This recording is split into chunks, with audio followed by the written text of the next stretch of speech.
अब आता है रैंक ऑफ अ मैट्रिक्स। ठीक है, तो रैंक क्या होता है? तो रैंक कोई डेफिनेशन नहीं है, समझे, ये एक स्टेप्स है जो फॉलो करोगे तो तुम्हें उस मैट्रिक्स का रैंक निकल जाएगा। ठीक है, अब डेफिनेशन के नाम पे ये है, लेकिन डेफिनेशन से कुछ समझ में आएगा नहीं। ठीक है, बात करें इसका क्वेश्चन का, तो इसका क्वेश्चन देखो कैसा फ्रेम होता है कि इसमें तुमको एक मैट्रिक्स दिया रहेगा और पूछेगा कि इसका रैंक क्या है। तो इसका स्टेप्स होता है, वो स्टेप्स फॉलो करोगे तो इसका रैंक निकल जाएगा। ठीक है, अब वो स्टेप्स को समझने के लिए कुछ कुछ कॉन्सेप्ट है जो कि समझना पड़ेगा, जिसमें है तुम्हारा कॉन्सेप्ट ऑफ डिपेंडेंसी। ठीक है, डिपेंडेंसी कैसे हम लोग रो में लगाते हैं, कैसे डिपेंडेंसी चेक करते हैं। ठीक है, डिपेंडेंसी से कैसे नल मैट्रिक्स बनता है। ठीक है, और हाँ, डिपेंडेंसी तुम्हारा नॉन स्क्वायर मैट्रिक्स और स्क्वायर मैट्रिक्स दोनों में अलग, दोनों में लगाने का तरीका अलग है, तो वो क्या है, और फिर रैंक का फॉर्मूला क्या है। ठीक है, तो सब रैंक पहले फ्लो को समझ लो। ठीक है, तो ये तुम्हारा मैट्रिक्स है जिसमें ये एक रो हो गया, ये एक रो हो गया, ये एक रो हो गया। ठीक है, तीन रो हो गया। अब तीनों रो में हम सबसे पहला काम क्या करते हैं, रिलेशन चेक करते हैं। अगर कोई रिलेशन आया, ठीक है, तो उस रिलेशन का मतलब है कि उस रो में डिपेंडेंसी आया। ठीक है, तो इसका कोई स्पेसिफिक रो में डिपेंडेंसी आएगा, डिपेंडेंसी आने से नल रो जनरेट हो जाएगा। कहने का मतलब, मान लो रो नंबर 3 में डिपेंडेंसी आया तो इसका सारा एलिमेंट जीरो हो जाएगा। ठीक है, अब जैसे ही सारा एलिमेंट जीरो हो गया तो तुम्हारा दो रो ही बचा। अब ये दोनों रो इंडिपेंडेंट हो जाएगा और तब rank is equal to number of independent row, that is 2। ठीक है, अब इसको अप्लाई करते हैं। ठीक है, तो कॉन्सेप्ट ऑफ डिपेंडेंसी, तो डिपेंडेंसी क्या होता है? डिपेंडेंसी का मतलब ये होता है कि ये जो तीन रो है, इसमें से कोई एक रो ऐसा है जो कि दूसरे रो पे निर्भर कर रहा है। ठीक है, कैसे निर्भर कर रहा है? तो एक स्केलर प्रोडक्ट से। ठीक है, इसका मतलब क्या हुआ कि मान लो रो 2 इज ट्वाइस ऑफ रो 1। मान लो, इसमें है या नहीं फ़र्क नहीं पड़ता, रो 2 इज़ ट्वाइस ऑफ रो 1, मतलब जो रो नंबर 2 है वो रो 1 इंटू 2 है, मतलब रो 1 इंटू 2 करोगे तो रो 2 आ जाएगा। तो रो 2 तुम्हारा रो 1 पे डिपेंडेंट है। ठीक है, ये एक तरीका हुआ डिपेंडेंसी का। दूसरा तरीका हुआ रिलेटेड विथ लीनियर कॉम्बिनेशन। ठीक है, लीनियर कॉम्बिनेशन क्या होता है? लीनियर कॉम्बिनेशन मतलब मल्टीप्लाई होने के बाद एडिशन करोगे तो, जैसे जैसे मान लो row 2 is equal to twice row 1 plus 2, या 2 या कोई भी वैल्यू, मतलब इनटू हुआ, उसके बाद कुछ प्लस करने के बाद रिलेशन आया। ठीक है, तो इसको क्या बोलते हैं? Linear combination. यहाँ पे देखो, यहाँ ए एक्स, तो ए क्या है? कोई भी नॉर्मल रैंडम नंबर है, तो यहाँ मल्टीप्लिकेशन आया और फिर यहाँ पे सम आया। ठीक है, अगर सिंपल मल्टीप्लाई होगा, जैसे यहाँ देखो वाई के क्या है? वेरिएबल है, और ये तुम्हारा कोई रैंडम नंबर है, जैसे 5 6, जैसे यहाँ पे क्या हम बोले, row 2 is equal to twice R1, तो के का वैल्यू क्या है? 2। तो ऐसे रिलेशन को स्केलर प्रोडक्ट बोलते हैं, और जब ऐसा रिलेशन होगा तो लीनियर कॉम्बिनेशन। ठीक है, ये दोनों से हम डिपेंडेंसी चेक करेंगे, दैट इज़ कोई एक रो डिपेंडेंट हो रहा है या नहीं हो रहा है। ठीक है, अब इसका रिजल्ट क्या होगा? दैट इज़ हमें तो डिपेंडेंसी मिल गया, मान लो हमें रिलेशन मिल गया, तो उसके बाद क्या? उसके बाद ये कि जो रो डिपेंडेंट हुआ है, जैसे रो 2 is equal to twice row 1, ठीक है, तो इसका मतलब रो 2 डिपेंडेंट है, तो रो 2 नल हो जाएगा। नल मतलब क्या? कि रो 2 में जितना भी एलिमेंट है वो जीरो हो जाएगा।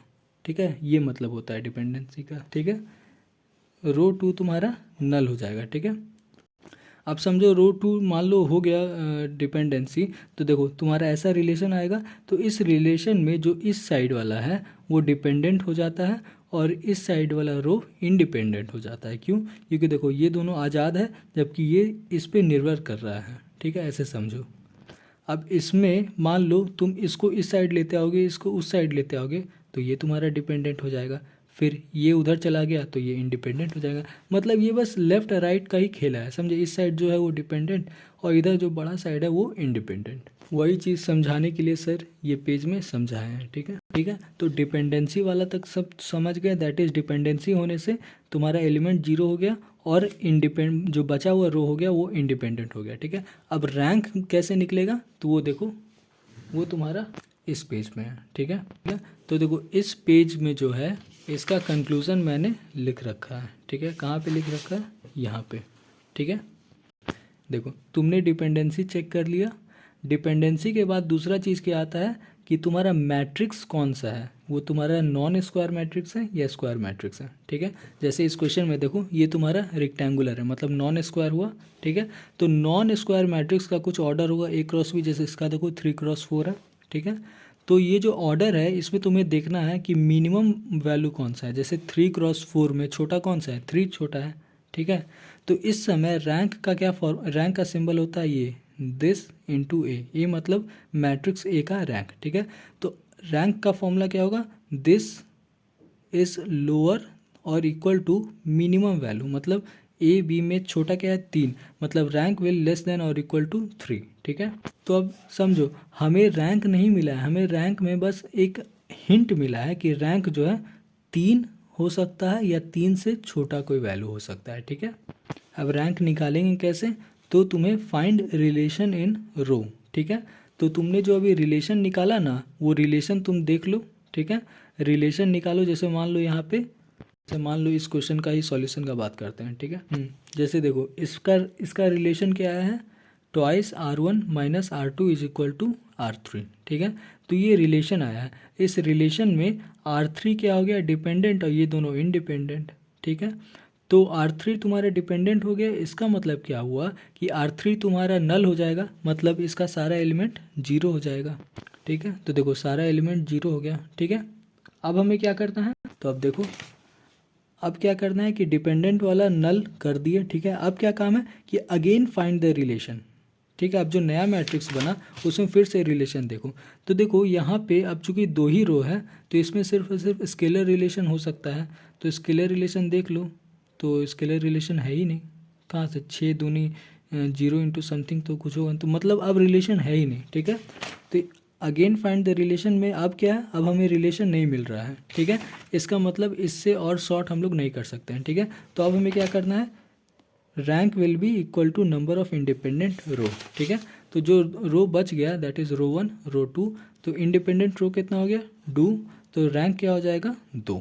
ठीक है, ये होता है, समझ गए निकालना। ठीक है, अब इसी में अगर स्क्वायर मैट्रिक्स रहेगा तब क्या होगा, जैसे ये देखो ये क्वेश्चन नंबर 30 है, ये तुम्हारा स्क्वायर मैट्रिक्स है। ठीक है, तो ये देखो डिपेंडेंसी के बाद हमें क्या देखना है, मैट्रिक्स स्क्वायर है कि नॉन स्क्वायर, तो ये स्क्वायर है और ऑर्डर क्या है 4x4। ठीक है, यहाँ देख लो 4x4 का ऑर्डर है। ठीक है, तो इसका तरीका क्या है, इसका तरीका ये है कि हमें अब डिटर्मिनेंट निकालना है। ठीक है, डिटर्मिनेंट निकालो, और डिटर्मिनेंट अगर 0 आया और डिटर्मिनेंट अगर नॉन जीरो आया। ठीक है, तो डिटर्मिनेंट अगर नॉन जीरो आया तो रैंक क्या हो जाएगा, वही ऑर्डर। ठीक है, लेकिन अगर डिटर्मिनेंट 0 आ गया तो फिर तुम्हें यही स्टेप अपनाना है, दैट इज़ क्या करना है, तुम्हें रिलेशन फाइंड करना है, डिपेंडेंट रो निकालना है, उस डिपेंडेंट रो को 0 कर देना है सारे एलिमेंट को। उसके बाद अगेन तुम्हें देखना है कि कोई रिलेशन है या नहीं है, अगर नहीं है तो टोटल नंबर ऑफ इंडिपेंडेंट रो को या टोटल नंबर ऑफ रिमेनिंग रो को काउंट कर लो, वही तुम्हारा रैंक होगा। ठीक है, तो अगर इस क्वेश्चन को अगर हम देखें तो ये तुम्हारा स्क्वायर मैट्रिक्स है, तो सबसे पहला काम हमें क्या करना है कि इसका हमें डिटर्मिनेंट चेक करना है। ठीक है, तो इसका डिटर्मिनेंट चेक करो, लेकिन अब यहाँ बात आ जाता है कि डिटर्मिनेंट तुम कैसे चेक करोगे, भाई 4x4 का मैट्रिक्स है, तो 4x4 का तो डिटर्मिनेंट का कोई फॉर्मूला है नहीं, तो इसका मतलब क्या हुआ कि तुम्हें यहाँ पे रिलेशन लगा के डिपेंडेंसी करना है। रिलेशन लगाने से क्या होगा कि डिपेंडेंसी आएगा, और डिपेंडेंसी होने से क्या आएगा कि वो सारा रो मतलब उस रो का सारा एलिमेंट 0 हो जाएगा, जिसके कारण क्या होगा कि इसका रो घट जाएगा, मतलब 3x4 बन जाएगा। ठीक है, तो उससे हमारा कुछ आसानी होगा। आसानी किस तरह से होगा कि अगर उस देखो रो तुम्हारा 0 बन गया और डिटर्मिनेंट पे हम लोग क्या करते हैं, एक्सपेंसन करते हैं एक रो के अकॉर्डिंग, तो अगर 0 के अकॉर्डिंग एक्सपेंसन करोगे तो डिटर्मिनेंट क्या आ जाएगा 0 आ जाएगा। ठीक है, तो सबसे पहले इसमें रिलेशन लगाओ। तो रिलेशन लगाने का तरीका क्या होता है, तो रिलेशन लगाने में हम लोग ट्रिक क्या है, ट्रिक हम लोग है ये है कि हम लोग 0 को देखते हैं। ठीक है, तो ये देखो ये तुम्हारा 0 है, तो अब हमें क्या करना है, अब हमें ये करना है कि इसके ऊपर जो एलिमेंट है उसमें कोई ऐसा रिलेशन बिठाओ कि आपस में ही ये तीनों 0 हो जाए। ठीक है, जैसे यहाँ पे देखो अगर ये तीनों को ऐड कर दोगे तो ऊपर -3 नीचे +3 दोनों को ऐड कर दोगे तो ये 0 हो जाएगा।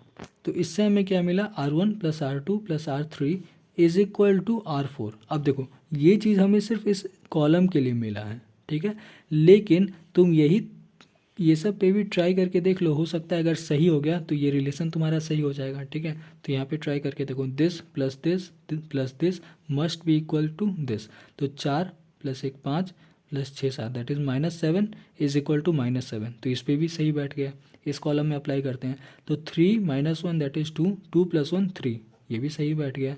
2 + 1 3, 3 + 3 6, ये भी सही बैठ गया। मतलब तुमने जो रिलेशन निकाला R1 plus R2 plus R3 is equal to R4, ये सही रिलेशन है, ठीक है। अब इस रिलेशन के अकॉर्डिंग ये तुम्हारा डिपेंडेंट हो गया, ये तीनों इंडिपेंडेंट, ठीक है। तो अब लॉजिक क्या कहता है कि डिपेंडेंट वाला नल हो जाता है, इसका मतलब रो 4 0 हो जाएगा, ठीक है। ये तुम कैसे करोगे, सिंपल रो 4 को रिप्लेस कर देंगे R1 plus R2 plus R3 से, ठीक है, तो 0 हो जाएगा, ठीक है।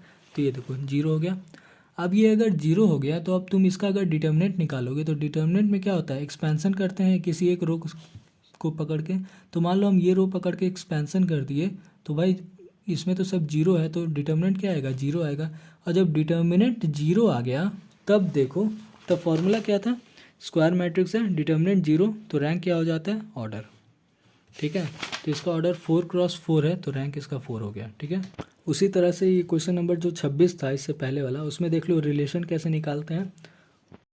तो ये देखो, ये क्वेश्चन नंबर जो 26 है, ये देखो ये तुम्हारा नॉन स्क्वायर मैट्रिक्स है, मतलब ये तुम्हारे यहाँ पे आया। तो नॉन स्क्वायर में हमें डिटर्मिनेंट वगैरह नहीं निकालना है, क्यों, क्योंकि डिटर्मिनेंट से आएगा ही नहीं, ठीक है। तो हमें स्टार्ट ही यहाँ पे रिलेशन से करना है, ठीक है। तो अब यहाँ पे देखो रिलेशन क्या है, तो देखो तुम्हारा ये एलिमेंट 0 क्वेश्चन में दिया हुआ है, ठीक है, ये देखो। तो तुम्हें क्या करना है, तुम्हें सबसे पहले 0 को पकड़ना है, ठीक है। 0 जहाँ पे वहीं पे अपना ध्यान ले जाओ, और तुम क्या करो कि ये दोनों जो रो है इसमें कुछ ऐसा हिसाब बिठाओ कि ये दोनों आपस में 0 आ जाए, ठीक है। तो जैसे यहाँ पे देख लो एक हिडन ट्रायल देखो, इसको अगर 2 से मल्टीप्लाई करके माइनस कर देंगे तो 0 हो जाएगा, that is 4 × 2 - 8 is equal to 0। या फिर तो दिस -4 × 2, क्या कि R1 - R2 और R2 - R1 में डिफरेंस है, ठीक है, ठीक है। तो एक चीज़ मिला। अब यहाँ पे करके देखो, पहले हम क्या कर रहे हैं, ऊपर वाले रो 1 को 2 से मल्टीप्लाई करेंगे फिर माइनस करेंगे, ठीक है। तो इसको 2 से मल्टीप्लाई किए, माइनस किए तो -14 आएगा, तो ये आ रहा है, मतलब ये तो सही बैठ गया। इसको 2 से मल्टीप्लाई करो, 6 दूनी 12, माइनस माइनस +2 दैट इज़ +14, सही आ गया। इसको 4 दूनी 8, -18 दैट इज़ -10, तो ये भी आ गया। मतलब twice R1 - R2 is equal to R3, ये रिलेशन हमारा बैठ गया, ठीक है। इस रिलेशन के अकॉर्डिंग R3 तुम्हारा डिपेंडेंट हो गया, ये दोनों इंडिपेंडेंट। तो R3 तुम्हारा नल हो जाएगा, तो सारा 0 0 0। अब देखो इसमें और कोई रिलेशन हमें दिख नहीं रहा है, ठीक है। और दूसरी बात, जब 2 ही रो मौजूद है तो लीनियर रिलेशन हो ही नहीं सकता है। लीनियर मतलब क्या, एडिशन वाला। तो इसमें सिर्फ और सिर्फ स्केलर रिलेशन हो सकता है, दैट इज़ मल्टीप्लिकेशन, कि ये रो इसका कुछ टाइम्स गुना है, ठीक है। तो अब रिलेशन हमें कुछ दिख नहीं रहा है, तो मतलब ये दोनों रो इंडिपेंडेंट है। तो इंडिपेंडेंट है तो इससे क्या मतलब हुआ कि rank is equal to number of independent row, ठीक है। तो रैंक हमें मिल गया।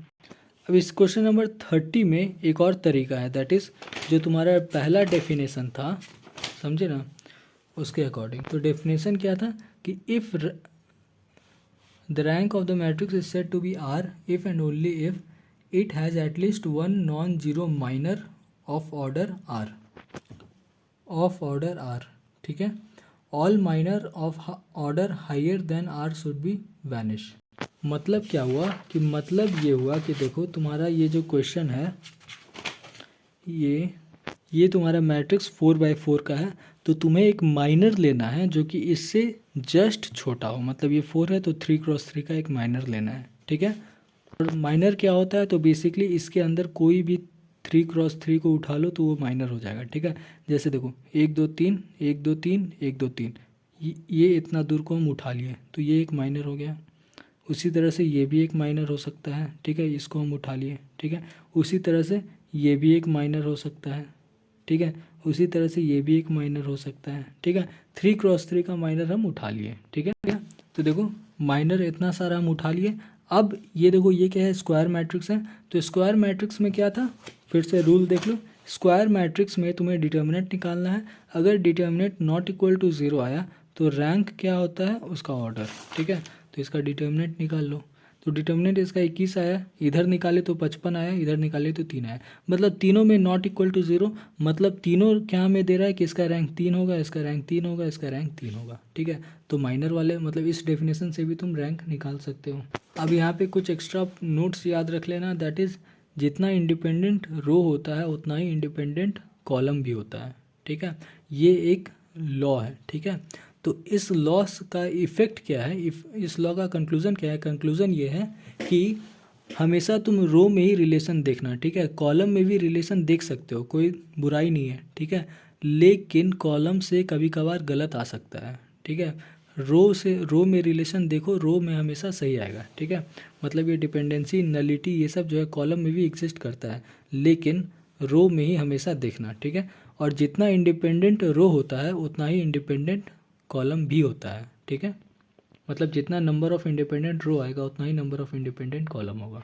कुछ प्रॉपर्टीज़ आता है। ठीक है, तो इस पेज में प्रॉपर्टी सारा लिखा हुआ है, दैट इज़ मैट्रिक्स हो या उसका ट्रांसपोज हो, दोनों का रैंक एक ही होता है। ठीक है, ये एक शॉर्टकट है कि अगर स्क्वायर मैट्रिक्स है तो उसका रैंक निकालना है तो तुम क्या कर लो, सबसे पहले उसका डिटर्मिनेंट निकाल लो। अगर 0 नहीं आ रहा है तो जो उसका ऑर्डर है वही उसका रैंक होगा। ये शॉर्टकट तरीका है। ठीक है, एक ये है एसिलॉन फॉर्म। ठीक है, तो ये क्या होता है, तो बेसिकली देखो तुम्हारा जो मैट्रिक्स है उसमें जब तुम रिलेशन लगा के डिपेंडेंसी लगा रहे हो, मतलब डिपेंडेंसी लगा रहे हो, तो डिपेंडेंसी में क्या होता है, पूरा 0 हो जाता है। ठीक है, लेकिन मान लो तुम्हारा कोई रिलेशन बैठ ही नहीं रहा है।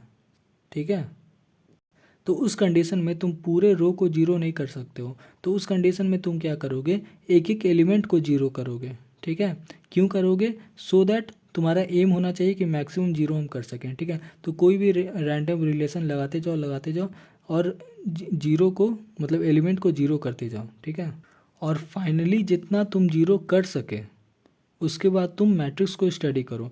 इस मैट्रिक्स में देखो तुम्हारा जितना भी इंडिपेंडेंट रो बचा रहेगा उतना ही रैंक का वैल्यू होगा। जैसे इस क्वेश्चन में देखो तुमने इसको 0 बना लिया। अब इसके आगे तुम कोई भी रिलेशन लगा के, मतलब रिलेशन लगा रहे हो, लेकिन ये सब एलिमेंट 0 नहीं हो रहा है। ठीक है, तो इस कंडीशन में ये तो पूरा 0 हो गया, लेकिन ये नॉन जीरो बच गया, मतलब ये इंडिपेंडेंट, तो रैंक क्या हो जाएगा, 2। ठीक है, ये अब बहुत ही एक्सट्रीम केस हो गया, इतना डिफ़िकल्ट लेवल का नहीं पूछा जाता।